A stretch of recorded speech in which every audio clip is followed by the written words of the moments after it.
3 жылдың ішінде Түркістан облысындағы барлық қоқыс полигондары бекітілген талапқа сәйкестендірілуі тиіс. Бұл салаға инвесторлар тартылып, сенімгерлік басқаруға берілген арқылы ретке келтірілуі керек. Елді мекендердегі заңсыз күл-төкпелерді жоюға, бұл саланы оңтайландыруға байланысты Түркістан облысының әкімі Дархан Сатыбалды сала басшыларының басын қосып, жауаптыларға нақты тапсырмалар жүктеді. Еліміздегі шешімін таппай келе жатқан басты экологиялық мәселелердің бірі қатты тұрмыстық қалдықтар мен жұмыс мәселесі. Қазіргі уақытта мұндай қалдықтардың басым бөлігі алдын ала сұрыпталмай санитарлық стандарттар талаптарына сай емес, бейімделмеген қоқыс алаңдарына шығарылады. Дамыған елдерде қоқыстардың 80% қайталама шикізат ретінде пайдаланып, табыс көзіне айналғандығын атап өту керек. Түркістан облыстық табиғи ресурстар және табиғат пайдалануды реттеу басқармасының басшысы Қайрат Абдуллаевтың баяндауынша, халық саны 2 миллионнан асатын 800-ден астам елді мекеннің 43% ғана қоқыс шығарумен қамтылған. Аудандарда қоқыс шығарудың қамтылу үлесі төмен.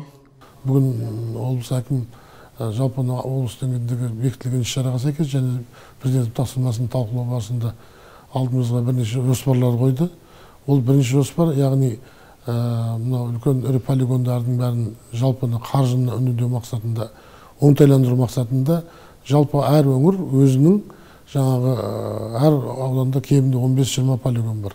Соны оңтайландырып, жаңа рельефіне қарап, өзінің мүмкіндігін қарап, оңтайландыру арқылы жаңа соған тиісті ғана қаржы бөлінетіндігі және қаржыны жаңа әр ауылға бір полигонға пәленбай миллион қаржы емес, жалпы бір жерден қаржы мысалы бір бөлек мәселе. Екіншіден жаңа келетін фирмалардың жаңа ол негізі бюджеттен қаржыландырмайды, ол фирмалардың жалпы өздерінің жаңағы келіп өздерінің оборудование қойып, соны реттеу сұрыптамасын жүргізу үшін олар әр кішкене объем бара қоймайды. Сол үшін әр фирмаларға тиімді, әр жаңағы үйлестіруге аудан әкімшіліктері өзінің аудан несіне қарап жаңағы 4 полигон бола ма, 5 полигон бола ма, жаңағы может 2 полигон бола ма, әр аудан әкімшілігі өзінің несін ұсыну тапсырылған болатын.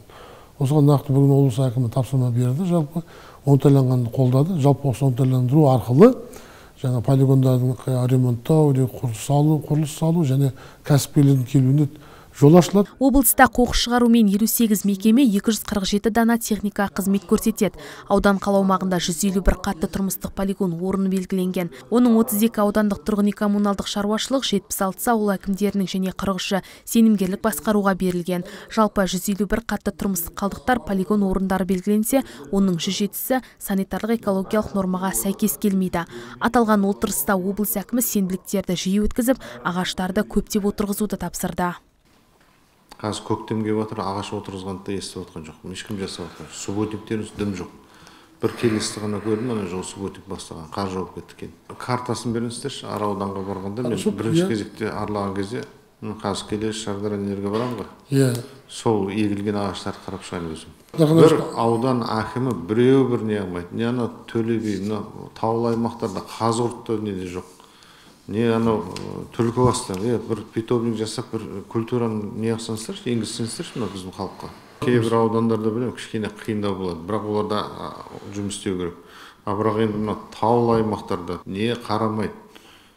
Түлкібас, Төле би, Қазығұрт, бұяқта Ордабасыда өседі, Сайрамда өседі. Соларды да бір дұрыстау керексіздер ғой. Отырыста полигондар үшін талаптар қарастырылып, қажеттілігі бойынша талдау жасалды. Нәтижесінде облыстың 151 полигонның 71% талаптарға сәйкес келмейтіндігі анықталды. Өткен жылы меже 23%-ға жоспарланып орындалған. Басқарма тарапынан зерделеу жұмыстары жүргізіліп, 2024-2026 жылдар аралығында қалдықтарды сұрыптау, қайта өңдеу мекемелерін ашу жоспарын әзірлеп ұсынатын болады.